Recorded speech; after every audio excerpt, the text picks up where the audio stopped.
8:05 is the time on LBC. Let me just read you out this email from Stephen in East Grinstead, who says, "This is why I listen to LBC. You bring the lives and plight of other people into my world." And I think that is, a really meaningful email, very short but meaningful, because I think most people listening to what our last two callers have said think, well, they're but for the grace of God.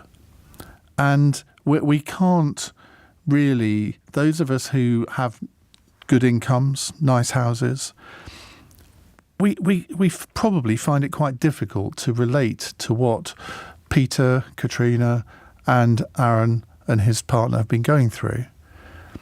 And I mean, I've never been in a situation where I've had to sit outside a homeless shelter and they're not being helped. I think, well, what do I do now? And it's that is why I think LBC is so powerful, because we can give voices to people who often feel that they are voiceless, where they talk to people in power. And to Peter and Katrina, it's the people in the hostel and social services who are the people in power, and they feel that they're not being listened to at all. And I don't mind admitting, I mean, I feel completely at a loss to know what to advise them. I mean, often when people ring in, I can advise them to go and talk to their MPs about this. But that clearly, I don't think, would have been relevant here. So all you can hope is that somebody somewhere within the system is actually going to take them seriously and actually move heaven and earth to help them, because that is surely what the system is supposed to do. Right, let's move on, because the American presidential election is going to take place in the first week of November, always the first week of November. And it's a very strange election so far, because normally we would be talking about exciting primaries, who's going to get the nomination. And it all seems to be sewn up. But on Tuesday, it's Super Tuesday, and quite a few states are nominally going to the polls, but we all know what the result is going to be. On the Republican side, Donald Trump has basically trumped the whole of the rest of the Republican Party. Nikki Haley is staying in the race, but I think more in hope than expectation. I mean, she must be staying in because she thinks that Donald Trump could be sent to prison. And I just don't think any political party in America, even the Republican Party in the state that it's in, could imagine that there would be a presidential candidate fighting the election from a prison cell. I mean, that really would be quite unbelievable, wouldn't it? Now, so this hour, I want to talk about the presidential election. I want to get your views on what's happening, what you think will happen. I want to have your questions, because we have with us LBC's US correspondent Simon Marks, who joins us live from Washington, D.C. We are streaming this hour live. We're hoping to get Simon on video very soon, but there's a bit of a minor technical issue, so we've just got him on audio at the moment. But that will suffice, Simon, I guess. I've got a face for radio, Ian. Well, me too. I mean, that's quite obvious, something we have in common. Now, before we start talking about the presidential election, Joe Biden had his annual medical yesterday. I haven't seen anything about this as to what the results were. Can you enlighten us? Well, we have not yet seen the detailed results from the White House physician, although they have been promised. What we do know is that President Biden, when he emerged from that rather surprise visit to Walter Reed Medical Hospital just outside Washington, D.C. yesterday, insisted that everything had gone absolutely swimmingly. They say I'm even younger than I was a year ago, joked the president as he left the facility. It then emerged that he had not undergone any kind of cognitive test during the course of this annual physical. According to White House Press Secretary Karine Jean-Pierre, both the president's physician and his neurologist deemed that there was no need for the president to undergo a cognitive test. And as she insisted from the White House podium 24 hours ago, you can see every day that he doesn't need to take a cognitive test because of the Herculean statesman-like way in which he's handling all of the enormous issues besetting the nation. Now, of course, this has opened the avenue for Republicans and particularly for Donald Trump to turn on President Biden and argue that they were afraid of putting him to a cognitive test, given that 3 weeks ago or so, the special prosecutor prosecutor Robert Hur, who was investigating Joe Biden's alleged mishandling of classified documents, decided that he wasn't going to bring legal charges, criminal charges against President Biden because during interviews with investigators and also conversations with a ghostwriter of a book that President Biden was working on back in 2017, the president had evinced a fading memory. And the special prosecutor concluded that any criminal charges would simply be defended by the president's attorneys on the basis that he didn't remember that he had classified documents in his personal residence and his garage. So, no cognitive test for President Biden, apparently absolutely fit as a fiddle, according to the White House, raring to go for November's presidential election and eager to stay in power until he is 86. Well, that's settled then. All sorted. Nothing to see here. It's just unbelievable, isn't it? Well, and of course, it's just worth making the point, Ian, that this happened on the day that Mitch McConnell, the Senate Republican leader, aged 82, took to the well of the Senate to announce that he's standing down from his leadership position on Capitol Hill because, in his words, it is time for a new generation of leadership. Now, it was coincidental that while Mitch McConnell was on his feet in the Senate yesterday, Joe Biden was at Walter Reed Medical Center having his annual physical, but it really did underscore that, at least on Capitol Hill, one of America's members of the gerontocracy here had decided it was time to step back.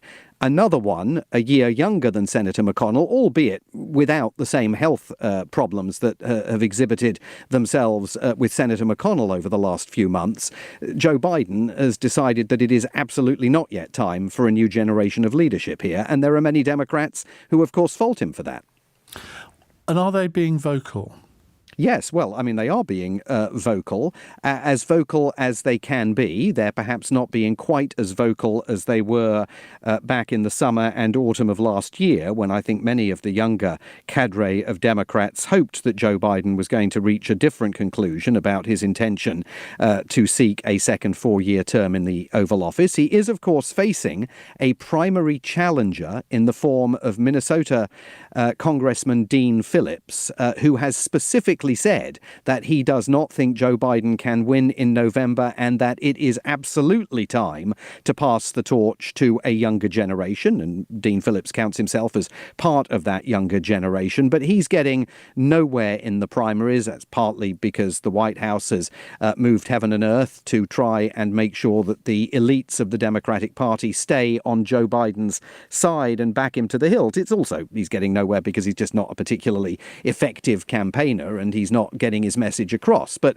certainly there are all sorts of runners and riders quietly still gargling in the wings off stage, because who knows what might happen between now and November, and whether at some point President Biden or the two key women in his life, First Lady Jill Biden and the president's sister Valerie, have some kind of a rethink, look at the polls and see that things remain as grim as they currently are, and, like many other Democrats, question whether Joe Biden should stay in the race, given that the way things currently stand, he is looking at a substantial possibility of defeat.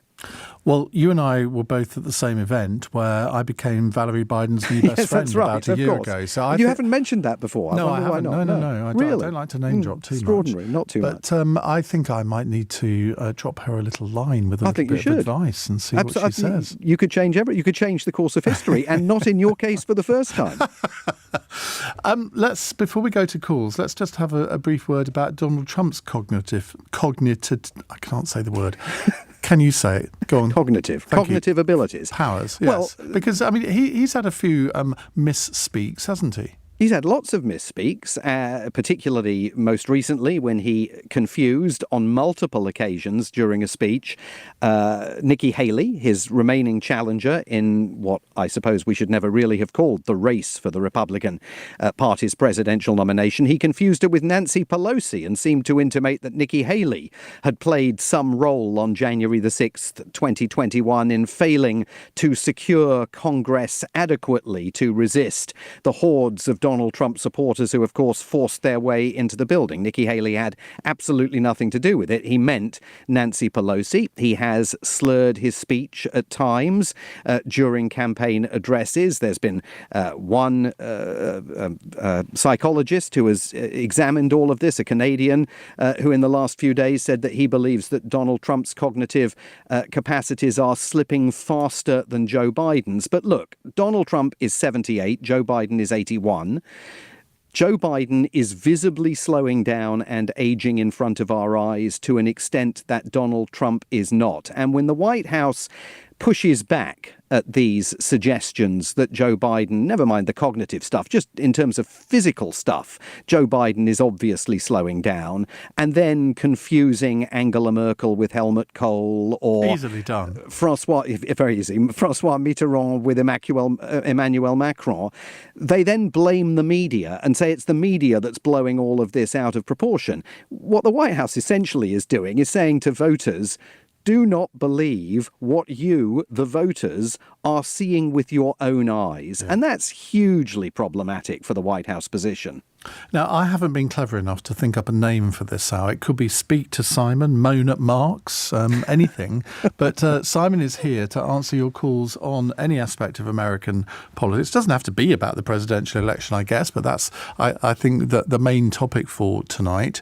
And you can, of course, phone 0345 6060 973. Use that number also to WhatsApp us.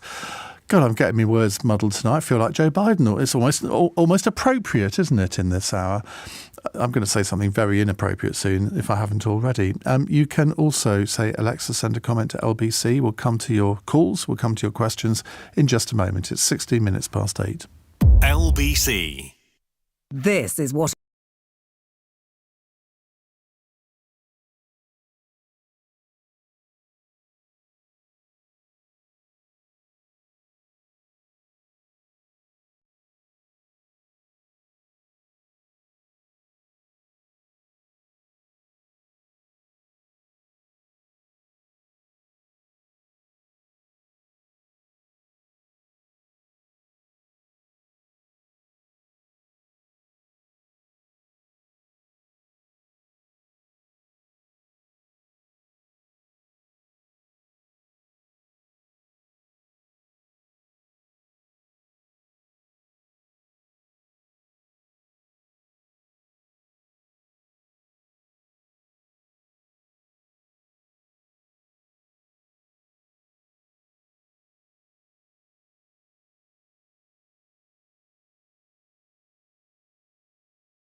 Simon Marks is with us, taking your calls and answering your questions about American politics.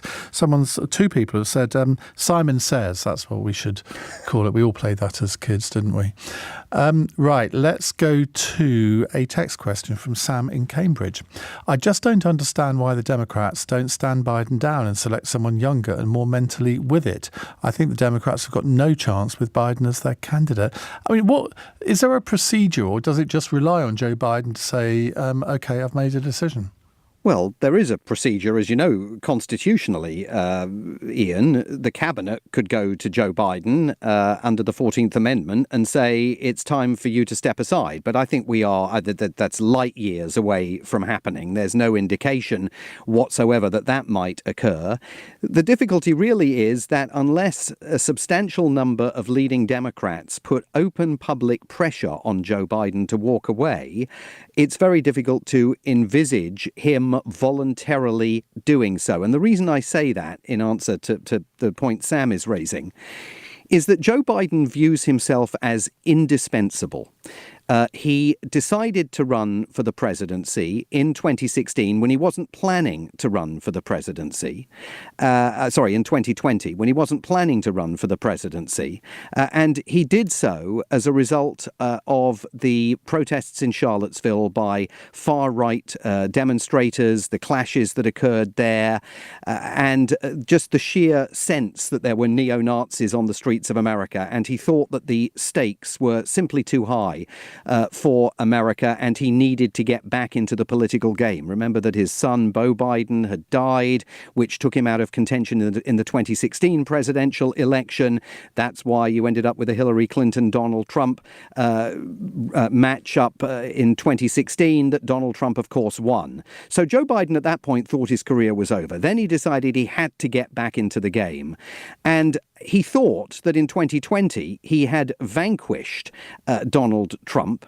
And as a result, by the time 2024 rolled around, most people assumed that Joe Biden planned to be a one-term president. Kamala Harris was there. He would hand the reins over to her by 2024, and all would be well in the Democratic Party's world. And then, of course, it became apparent that Donald Trump had not only failed to melt away, and the Republican Party had not returned to anything approximating orthodox Republican politics and the party of Ronald Reagan, but in fact Donald Trump was continuing to act as the de facto leader of the opposition in a country that has no leader of the opposition role. And so I think Joe Biden has concluded that he didn't finish the job of vanquishing Trump, and he wants to do that this time round.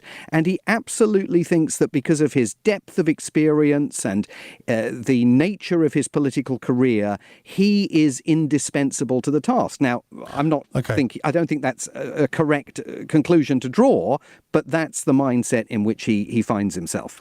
Now, I'm going to play Paxman here because I need shorter answers, Simon, because we've got so many questions coming in. You've got it. And we want to get through as many as possible. Let's go to Jerry in Burton-upon-Trent. Jerry, hi. Oh, hi, Simon. Hi, Ian. Hi. From the obvious abuse of power by the Democrats in the States, I would like to know from Simon, which of all the charges that Trump faces does he consider to be the most egregious, perhaps the one that might stand out as being the most damning in terms of having to account? Because of all the charges and the legal cases I've seen so far, the cases are, well, to say the very least, somewhat flimsy. So I kind of wondered which one did he feel that the Democrats could nail? Simon? Jerry, it's a good question. I think that there's no question that it's the two federal cases that Donald Trump is facing that are the most problematic for him. And one of those, of course, relates to the mishandling of classified documents. The other, more serious one, is the set of charges on election interference. Those are, I think, more likely to advance to trial and be fruitful for prosecutors than the Georgia case on election interference, because that's running into all sorts of difficulties for deep reasons we don't have to go into now, involving the prosecutor's personal relationship with the district attorney in Fulton County. And then the fourth charge that he faces relates to hush money payments to Stormy Daniels up in New York. That's absolutely the least serious of the cases that he faces. And it's the seriousness of those federal charges on election interference that Donald Trump has his focus on. And that's why I think yesterday was a very good day for the former president when the Supreme Court announced it's going to hear his claim of immunity against those charges, because whether the Supreme Court appeal that Donald Trump is mounting is successful or not, the decision to take the case by the Supreme Court further delays Donald Trump's date in the dock. And increasingly, it looks unlikely that that case is going to come to trial before November's election. And that, of course, is exactly the outcome that Donald Trump currently wants. OK, Jerry, thank you very much. Let's go to Richard in Hackney. Richard, hello. Hello, Ian. Hello, Simon. Excuse my voice. I'm losing it. Is it the case that any other Republican candidate would automatically beat Biden, and that any other Democratic candidate would automatically beat Trump? Oh, no, that's a good question. I don't think it's the case that any other Democratic candidate could automatically beat Biden, because there is another Democratic candidate, Dean Phillips, as I was saying, and he's not beating Joe Biden. Now, whether there was a primary contest that pitched Joe Biden against some of the party's more popular figures, like Gretchen Whitmer, the governor of Michigan, or Gavin Newsom, the governor of California, that, I think, would be an open question. We don't know the answer to that because it's not happening and it's not going to happen. It's too late for that kind of a challenge to occur, even if they were thinking of mounting one. As for whether the issue of Donald Trump is beatable or not, I mean, it is perfectly possible to advance the argument that Joe Biden is the only Democrat of the leading runners and riders in the race, the potential race for the Democratic Party's nomination, who could lose to Donald Trump. I mean, I think Kamala Harris is likely to lose to Donald Trump as well, the polls currently show. But there are other figures that in matchups would beat Donald Trump. Now, what happens if you ended up, and this isn't going to happen either, with a matchup between Joe Biden and Nikki Haley? That gets more interesting. That, I think, is going to be a closer outcome than a matchup between Joe Biden and Donald Trump. But look, where things stand right now, February the 29th, we are 8 months away from the election, and it still looks like this is going to be a rematch between Biden and Trump. The polling suggests that Trump wins. That polling is not universally agreed on that point, but much of the polling suggests that Donald Trump would win that matchup. And unless there's some dramatic, unexpected, unforeseen development between now and November, those are the two candidates that the country is stuck with. And there are millions of Americans out there who would infinitely prefer that there were other candidates running, but that, in a nation of 300 million people, that's the matchup that currently seems likely. Richard, thank you. Ivan says, who does Simon think Trump's running mate will be? I think that's a fascinating question. And he has sort of indicated that there are half a dozen people that he's thinking about, although the names were all put to him during a Fox News town hall by a Fox News presenter. They weren't names that he offered up. I think there's no question that he would be looking at the possibility of Senator Tim Scott of South Carolina, the only African-American member of the Republican caucus in the Senate. Definitely an interesting potential choice. The other figure from South Carolina that he might vaguely think about is Nikki Haley, although both of them have completely ruled that out. Yes, I think we can all rule that out. Yeah, I think we can, although there is still a bit of chatter going on in Washington about whether this isn't all a bit of a kabuki show and that eventually maybe they will seek to unite the Republican Party by coming together. But they have expressed so much rancor for one another that it would be difficult, I think, to bury that hatchet. There are other people out there. Governor Kristi Noem of South Dakota, Congresswoman Elise Stefanik of New York, Marjorie Taylor Greene, the Congresswoman from Georgia, an array of figures on the right that are utterly supportive of Donald Trump's Make America Great Again movement. And I think the important thing to know going into the selection of the vice president and then potentially the formation of a government is that Donald Trump has learned a lesson from his first term in power.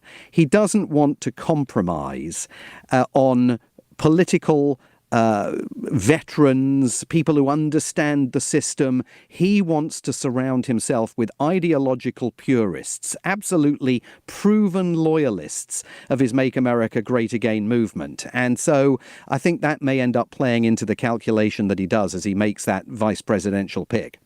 Just before we go to the news, Chris has got a corker of a question. Can you ask Simon the following? Will Trump be only able to serve for one term since he's already served one term? Yes, he will only be able to serve for one term because you can do two terms. Even if they are divided by a 4-year interregnum, you only get two. It's a one-shot deal for him. Well, that's a relief for us all, I suppose. 0345 6060 973. If you would like to question Marx, get it? Ugh. News headlines with Darragh Jackson.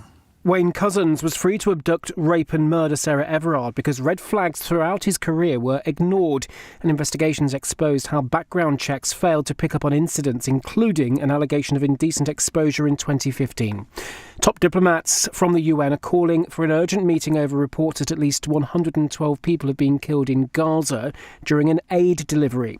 The health ministry in the territory says Israeli troops opened fire at people trying to lift food from trucks. Israel's military's denied that. And the Prince of Wales has condemned anti-Semitism, saying it has no place in society. William has been meeting young people at a synagogue in London. LBC weather mainly dry and cold tonight. Some rain in the southwest and South Wales in the early hours, and a low of -3. LBC. You all right, mate?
We have Simon Marks with us live from Washington. We now have him live in vision. So if you're watching on Global Player, you can see his very handsome physog.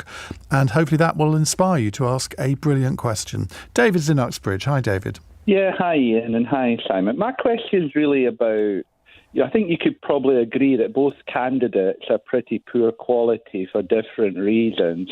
And given that, will that further undermine America's sort of status as the global leadership? My view is I think people are they're looking elsewhere anyway for different reasons. But given, people looking at Trump and his dubious character and Biden with cognitive decline, will that further undermine American status as the global sort of superpower and leadership in the world? I'm not talking about Britain, they'll always go with America, but I'm talking about countries in non-aligned global south. The rising powers are starting to look elsewhere for leadership. Do you think the character of the candidates that further undermines that? Yeah, David, I think it's a great question. I mean, I spent a lot of time actually last year travelling not in the United States, but to parts of the global south. And there is no question that there is a massive gulf in the way in which America already sees itself and the way in which so many other parts of the world see the United States. And one of the contributory factors is clearly the fact that we have ended up with an election here that at the moment is a rematch of 2020, pitching these two elderly gentlemen against one another at a time when 1 voter in 5 now tells pollsters they would much rather have a completely different set of choices to make. But also playing into that, I think, is that it's very hard to define what the major campaign issues are in this election. Clearly, the economy. We know that the Republicans are going to do whatever they can to make the immigration crisis on America's southern border the pivotal issue at this very moment. Both Joe Biden and Donald Trump are visiting the southern border, not together, not in the same place at the same time, but that gives you a sense of how important that issue is domestically here. But there are a vast array of issues that the country is not addressing, including issues like the fact that the New York Times today on its front page is reporting that the east coast of the United States is sinking as a result of climate change and the ground pumping of water that's taking place here. There's no discussion of that. We saw that very dramatic hearing recently on Capitol Hill about the pernicious nature of social media. No real discussion about social media regulation taking place here. This is not an election campaign that is currently in many ways connecting with American families. It is an election campaign that inevitably, because of the way Donald Trump engages in politics, going to become an absolute slanging match. We may not even see debates between these two candidates, and the rest of the world is going to look at that, I think, and say that American democracy is not what it used to be. Let me slip in a question here.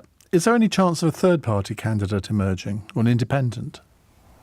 Yeah, well, there are third-party candidates already. Robert F. Kennedy Jr. is running now as a third-party, almost libertarian candidate, although there is separately a Libertarian Party candidate by the name of Chase Oliver. And there is a real possibility that an organisation called No Labels, which bills itself as an independent organisation that believes that America's problems can only be solved by its leaders coming together, it may field a presidential candidate. I think one of the interesting questions is whether Nikki Haley might be thinking about some kind of a third-party run. Liz Cheney, the former Republican congresswoman from Wyoming, has said she will make a decision later this year about whether she wants to mount any kind of third-party run. Robert F. Kennedy Jr. is going to be very interesting to keep an eye on, because if this is a tight election between Biden and Trump, every single vote is going to count. And if he walks away with 5, 6, 7% of the vote in November, he could make all the difference to one of those candidates, essentially becoming the kingmaker in this election. Hard to figure out exactly where he pulls more support from, recalcitrant Democrats or uncomfortable Republicans, but he's definitely a factor in the race. He's got some pretty strange views, though, hasn't he? Very strange views. Very, very strange views about, of course, a whole variety of different issues. He is something of a conspiracy theorist, a proven conspiracy theorist on the issue of COVID-19. He is a known vaccine skeptic. He himself, sensing that immigration is going to be a big issue, called yesterday for America's border with Mexico to be sealed. He also, on the other side of the accounting ledger, has a long track record as an environmentalist, and that appeals to many people who believe that the country should be doing more about climate change. But yes, he's definitely a curious cat. Shahid's in Hemel Hempstead. Hi, Shahid. Yeah, hi. I've got 3 questions regarding the voting selection process, and what I mean by that is that I've followed these events for 20 years, and they never ever explain for foreign viewers how do the primaries and caucuses work. I imagine it sounds like every voter in each state gets to vote for maybe both parties' candidate, or who they want the candidate to be in each state. But they also say they have to be registered as a Republican, Democrat, or Independent. So I wanted to ask about that. And the other question was does a voter get to vote on both parties' candidate, or do they vote for an independent, or can they only vote for one?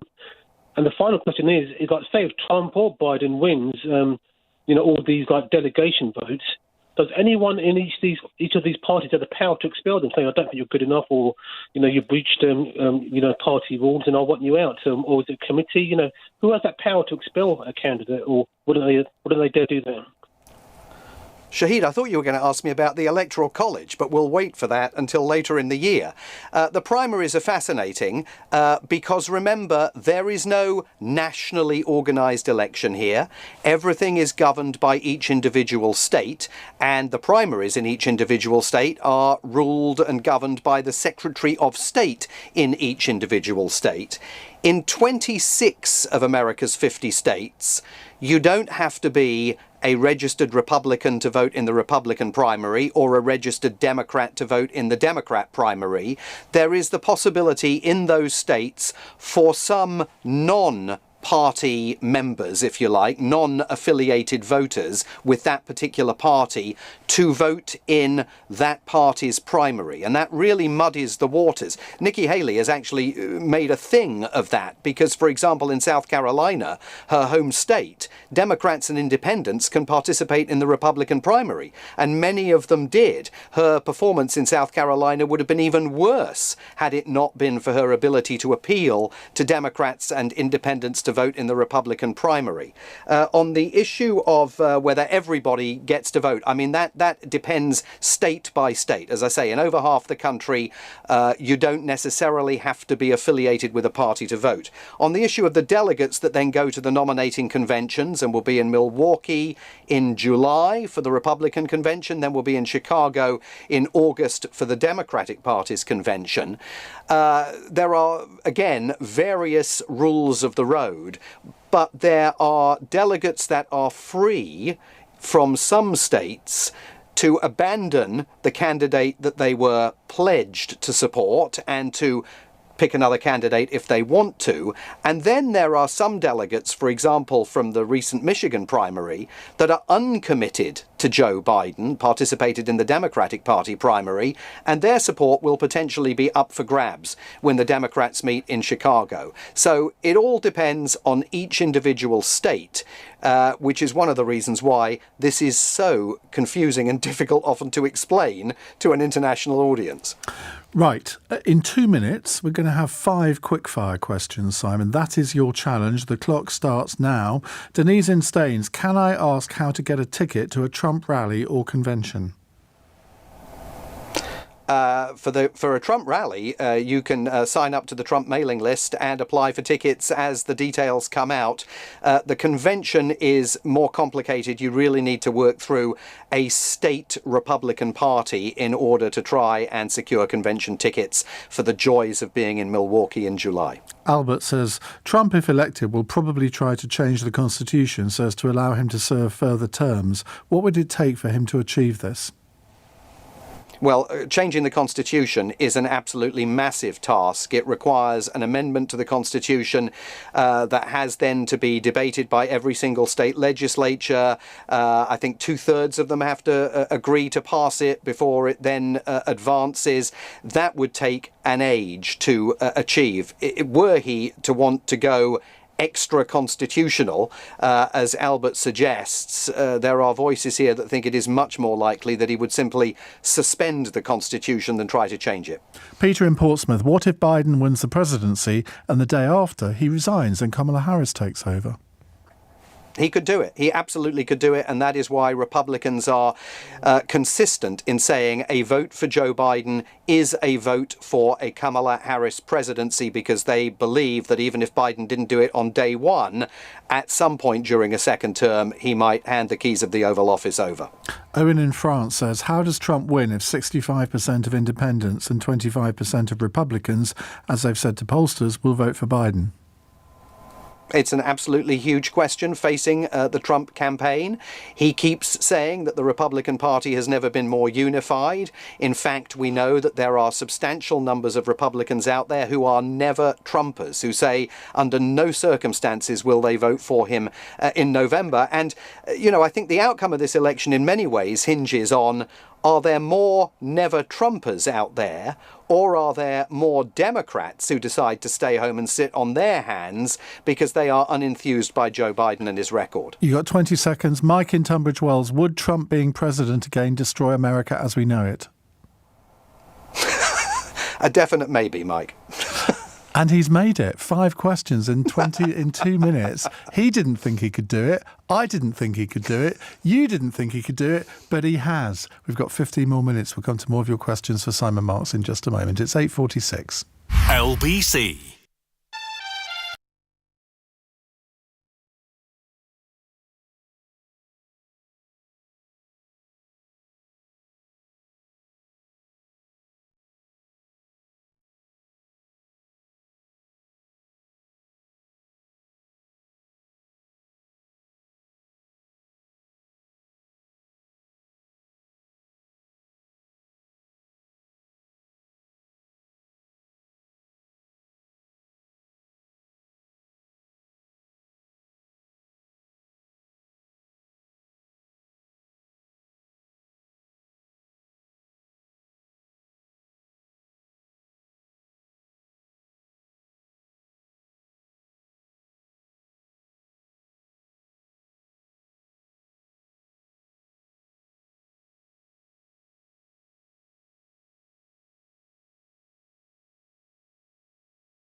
Marx is in Washington. I'm in London. He's got the answers. I don't. Kevin is in Dartmouth. Hello, Kevin. Hello, Sam. Oh, no, he's not in Dartmouth. He's in on Dartmoor. Yeah, well, near to it. It's my question for Simon is, does he think that the Supreme Court is corrupt? He could be struck down if he says yes. Well, there are certainly elements of the Supreme Court that have been accused of being corruptible, particularly, of course, Justice Clarence Thomas, and that has led to Chief Justice John Roberts detailing and publishing a new code of conduct for Supreme Court justices. Justice Thomas has been accused of accepting a whole load of blandishments from a friend of the family who happens to be one of America's wealthiest individuals. So I think that there is no question that the Supreme Court is currently looking like a grubbier institution than it has in the past, and that's due to the conduct of a couple of justices on the bench. And as I say, that has led to a response by the Chief Justice of the United States, who has said we can't carry on like this. There has to be a code of conduct that everybody has to sign on to. If your question is more political in nature, is the Supreme Court as an institution susceptible to influence in terms of some of the cases that it's about to hear about Donald Trump, for example, given that the majority of Supreme Court justices were nominated by Republicans and 3 of the 9 were nominated by Donald Trump himself? I think that's a harder case to make. I mean, the Supreme Court is one of the most fascinating institutions in any country, I think, and certainly here in the United States. And there have been many presidents who made appointments to the Supreme Court thinking they knew what they were going to get, and then were very disappointed by the performance of the men and women they placed on the bench because they weren't as politically committed as they hoped that they might be. But in terms of day-to-day conduct, definitely grubbier than it used to be. Thank you very much for your question, Kevin. Let's go to Laka in Leytonstone. That alliterates, doesn't it? Hello, Laka.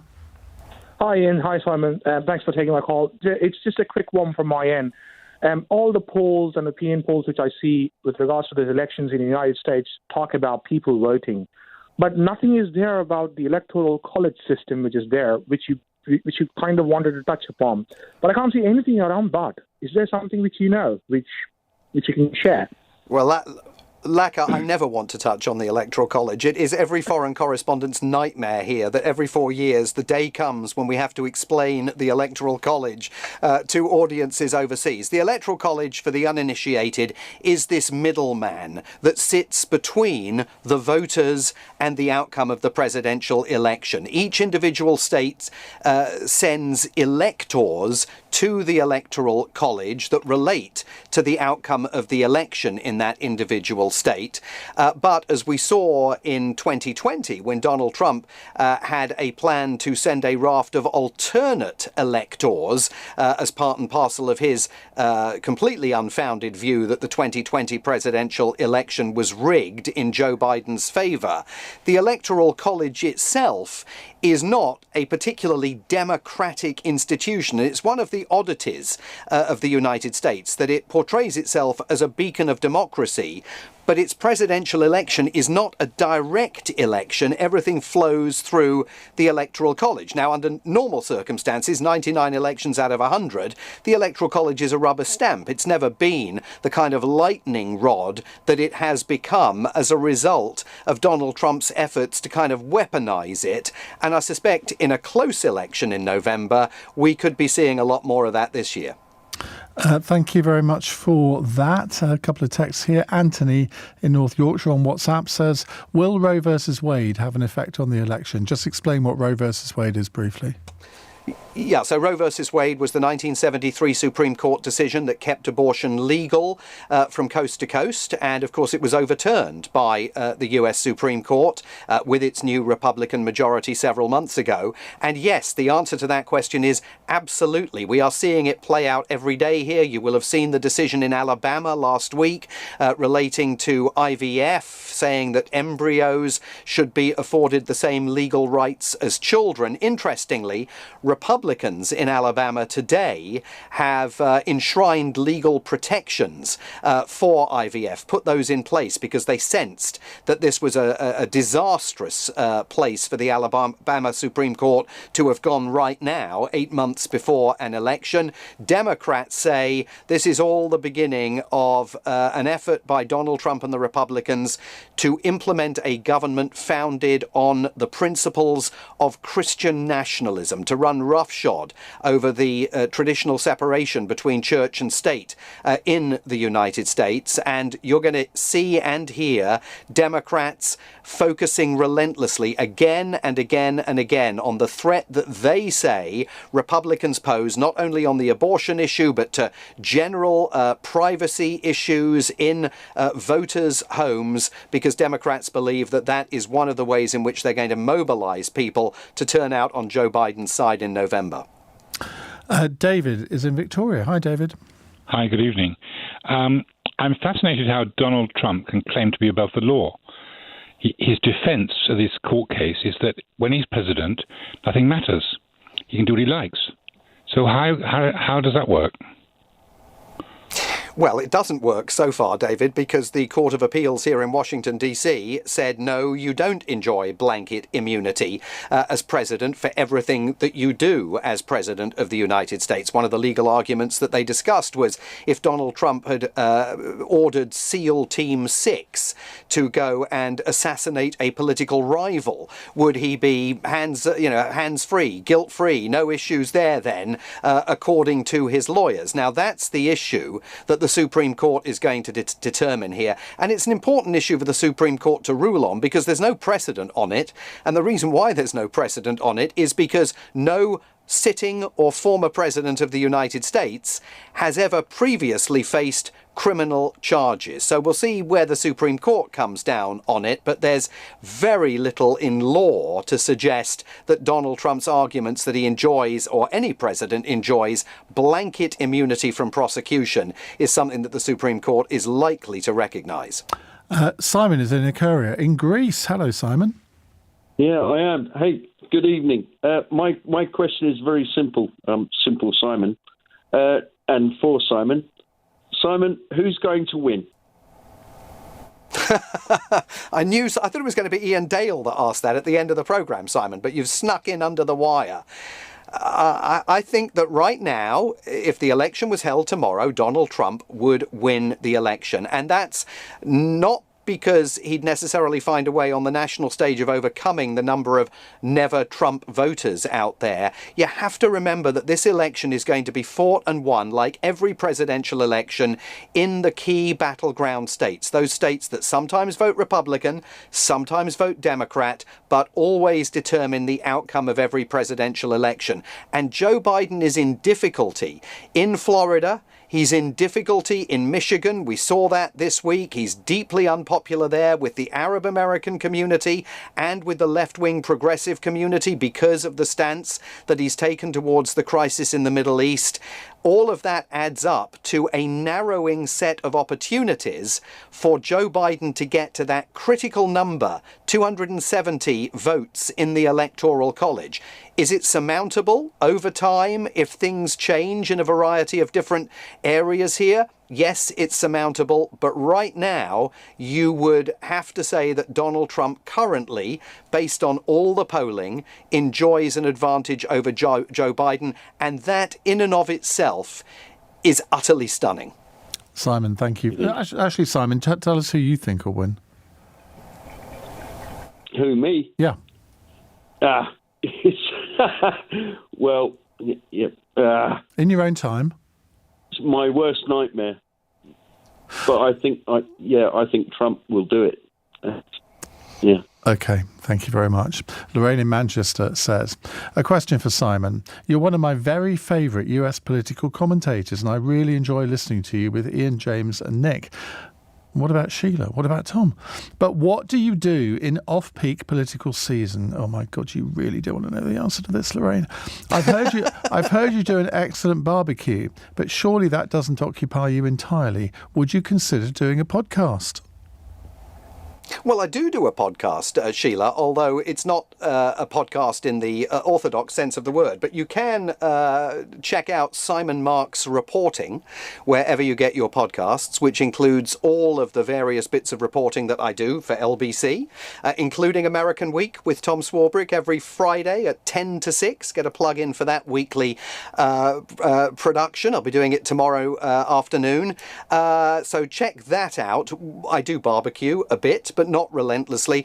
The great thing about being a Washington correspondent, as I have been now for 32 very long years, is that there is never a dull day here. When Joe Biden won the election, lots of people said to me, what are you going to do? It's going to be really boring. And it hasn't been boring at all. And we've been busy as ever on a daily basis. So that you never wake up in Washington, D.C. without a story to cover. Someone here says, Simon Marks is the dog's Grolux. What a guest to have access to. And Tony says, I don't have a question for Simon, but a comment. I had no interest in or understanding of American politics before I came across Simon's superb, sanguine and accessible reporting. He has single-handedly sparked my interest and increased my knowledge immeasurably, and I'm looking forward to November in a geeky way that I'd never have imagined of myself. So a big thank you to Simon Marks. That's Tony in Leicester, and so say all of us, Simon. Well, thank you, Tony in Leicester. I appreciate that. And with regard to that text, I've been called worse. Well, I've got this feeling we should do this every month, but my people will talk to you. Let's do it. We should do it every leap year. Certainly every leap year. Thank you very much, Simon. That's Simon Marks, our Washington correspondent. Now, I was tempted to say let's do another hour now, but I'm not going to because I really want to do this next subject. When I was presenting Drive, I remember doing quite a few hours on homeschooling or home educating or whatever you want to call it. And I haven't done one for a very long time. Well, I've got an excuse to do one tonight because mental health is being increasingly cited as the main reason for parents choosing home education, according to official figures. The number of